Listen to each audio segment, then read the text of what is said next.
Pessoal, hoje eu estou gravando esse vídeo aqui para mostrar para você que existe a religião verdadeira, que existe a religião pura e a religião que não tem defeito. É sim, existe. Eu descobri isso e vou falar para você porque você também vai descobrir isso. Não é conversa fiada minha, não é clickbait para você clicar e ficar assistindo esse vídeo, não. Eu vou mostrar para você que realmente tem a religião verdadeira, a religião que é a religião que agrada a Deus. É isso mesmo. Porque nós vamos parar com essa conversa fiada de ficar falando de pluralidade de religiões, etc., que todas as religiões são boas, etc., todas as igrejas, não sei o que lá. Não, tem uma religião que é a verdadeira, e você procurando a religião verdadeira aí durante tanto tempo estava no seu nariz e você não viu isso, né? É interessante quando a gente fala de uma religião verdadeira, as pessoas sempre buscam analisar, tendo como ponto de vista a questão doutrinária. Você sabe que doutrina religiosa, seja da religião que for, ela é produzida por seres humanos. Isso se aplica ao cristianismo, ao islamismo, ao budismo, ao judaísmo e a qualquer outra que você pensar. Muitas vezes isso é feito de modo sério, de modo equilibrado, de modo embasado, isso é feito de modo devoto. Em alguns momentos também isso não é feito de maneira séria, nem de maneira consistente, né? Mas será que Jesus propõe uma religião que é baseada no dogma, que é baseada na doutrina? Não. Tanto é verdade que a maioria, a grande maioria das doutrinas fundamentais que nós seguimos e cremos foram desenvolvidas pela história da igreja, pelos concílios, pelos grandes pensadores da teologia e não pelo texto bíblico, menos ainda pela proposta de Jesus de Nazaré. Jesus uma vez disse assim: quem quiser ser meu discípulo, sabe o que ele tem que fazer? A cada dia, negue-se a si mesmo, tome a sua cruz e me siga. Negue-se a si mesmo, não pode ser egoísta, não pode se colocar no centro de todas as coisas, nem querer, através da religiosidade, da espiritualidade, tirar proveito para si próprio, porque isso não é a proposta de Jesus, foi a proposta do diabo lá na tentação de Mateus 4. Tem que tomar a sua cruz, ou seja, se identificar com a humanização e a humildade de Deus. Ele não se apresenta como todo-poderoso que destrona os inimigos, os adversários e que é um Deus triunfalista. E me seguir, porque o que eu tenho para falar, nós vamos trocar essas ideias a partir do relacionamento, do dia a dia, de sentar à beira do caminho, de sentar na beira da praia, de numa refeição, numa conversa, num conselho, numa correção, a gente falar a respeito dessas questões. Jesus propõe um caminho que é relacional e não doutrinário.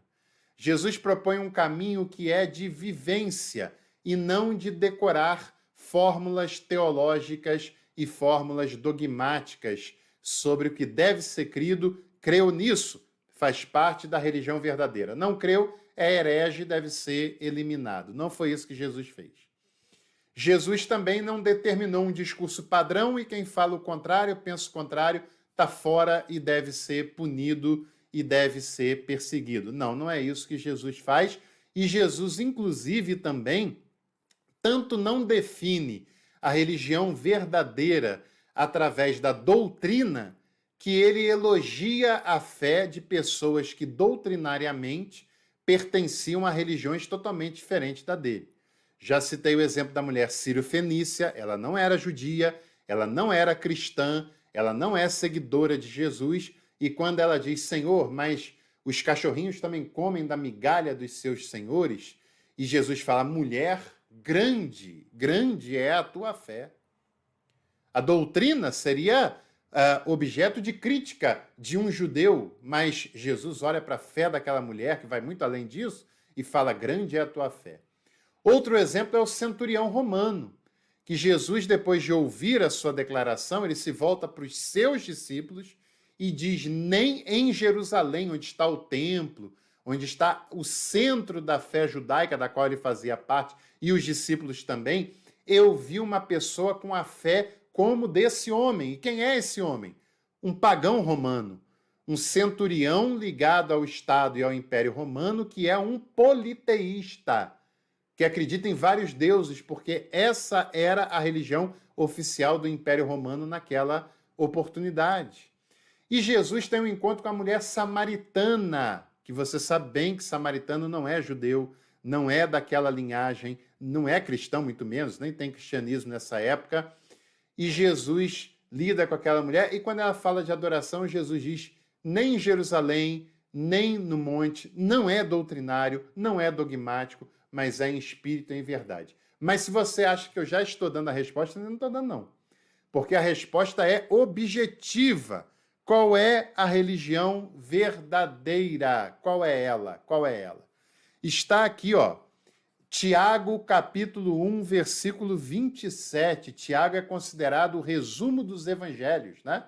E diz assim, ó, a religião pura e sem mácula diante daquele que é Deus e Pai é esta. Olha, a religião pura, a religião santa e a religião sem mácula, a religião perfeita, a religião verdadeira é esta. E ele diz qual é: visitar órfãos e viúvas em suas tribulações e não se deixar contaminar pelo mundo.